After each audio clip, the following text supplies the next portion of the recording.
stylish touch, which might not reach production, is the glass roof that appears to flow all the way through the tailgate hatch. There's a separation to the glass, of course, so the tailgate can open. But instead of a solid roofline connecting the D-pillars over the roof, sheet metal wings splay off the hatchback. Even that decision, whether the wings should follow the roofline or descend to follow the angle of the D-pillar, was the subject of extensive rendering and modeling. The placement of the Lexus badge below the hatch opening split rather than above it was the subject of lengthy debate. The look provides a clean line across the back of the vehicle, but the badge is located lower than some might be accustomed to. There are many height and mass issues to consider when designing an SUV, Cartapiano says. The placement of the taillamps can alter the perception of an off-road vehicle versus a pretend off-road vehicle. By designing a sporty vehicle, the location and shape of the taillamps must be as sleek as the rest of the car. Then there's the paint, which must be seen to be believed. It's a copper meets rose gold that was custom developed by Calty. The full-size play model was the test palette for an eye-fuzzing patchwork of shades, hues, and variations of metallic, satin, chromatic, and gloss finishes. Coming up with a paint color took the most time, literally, months, of any part of the concept, Hunter says. I can't remember this much debate on color on any other car we've done. And although a satin look would pop from certain angles, Hunter says it would go completely dead as the color and reflectivity changed from another angle.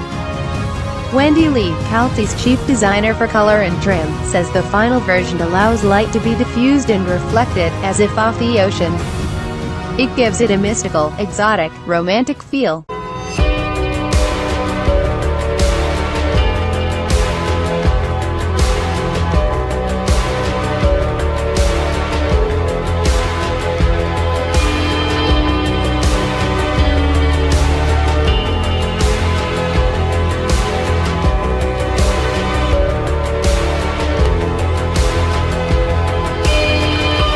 The interior.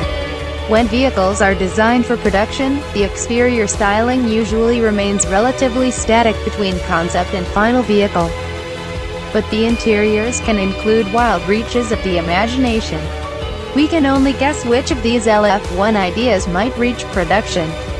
The front seats have been designed to appreciate the different mindsets of their occupants. The driver's seat and surrounding area is cockpit-like, immediate, serious, and engaged with compressed energy, says Ben Chong, the LF-1's chief interior designer. Even the center console and infotainment system are canted toward the driver, as they would be in an exotic sports car. Meanwhile, the passenger seat is spacious, restful, and relaxed. Chong uses the Japanese word OMOTENASHI, which translates into anticipating the needs of your guest, to describe the feeling Calty wanted from the LF-1 interior. It also happens to be a national slogan for the upcoming 2020 Tokyo Olympics. As Hunter puts it, everything revolves around the user experience.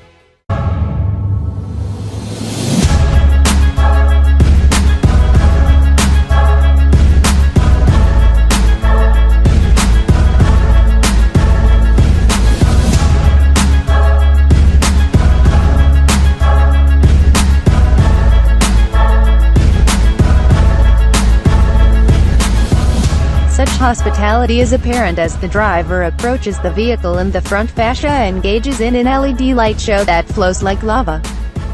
Then, as the driver enters the vehicle, a galaxy of pinprick stars illuminates and flows through the center console and door panels.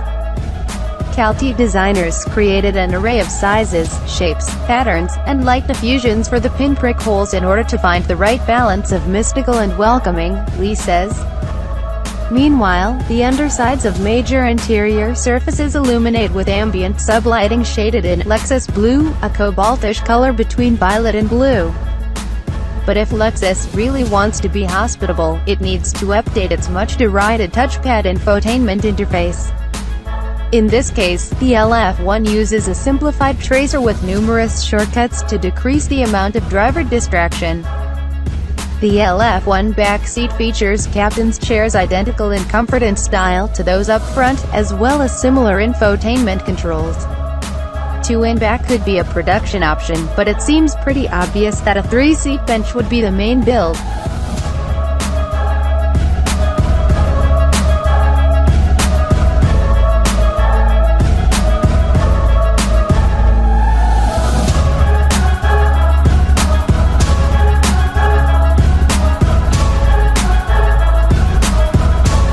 Production plans. How soon can we expect to see the LF-1 on the road? We need this. Sooner would be better, Hunter says. There's a lot of excitement and enthusiasm. It helps when you have a design target. The LF-LC concept coupe from 2012 was planned as a design exercise, nothing more. After a rapturous reception in Detroit, Toyota's board moved to turn the concept into reality. But it took 4 years from its Detroit unveiling to reach Job 1 production. After all, you can only move so fast when you are starting with a fantasy, especially one with dimensions nowhere near what would be required for the production version. By contrast, nearly everything about the LF-1 was designed with production in mind. The GAL platform allows for multiple powertrain options, though likely rolled out in stages rather than simultaneously.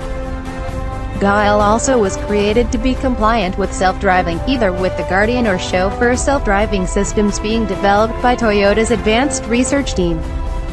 A lidar provision is built into the headlight system. Cartabiano says that even the bumper lines were conceived for production engineering purposes. The door latch mechanism is pulled straight from the LC coupe. We even used Michelin 22-inch production tires.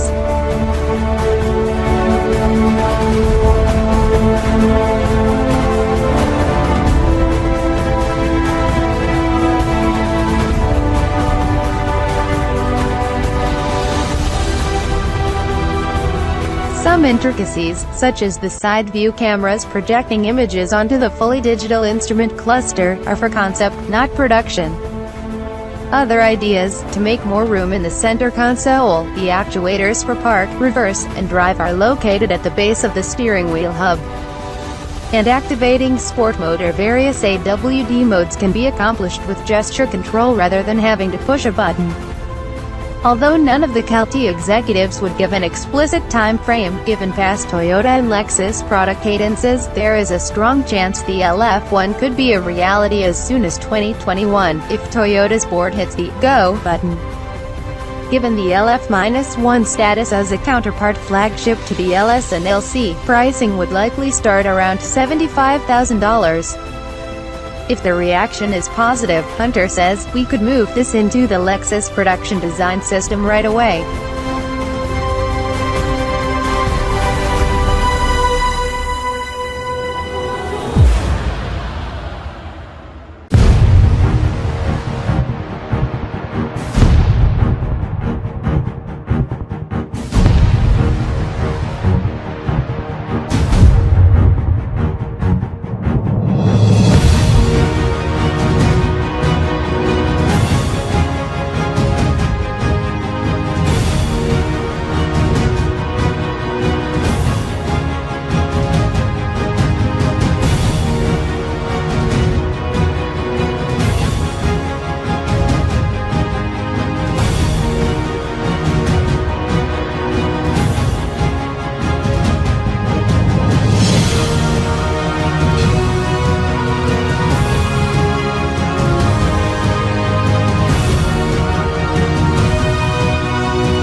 Thanks for watching.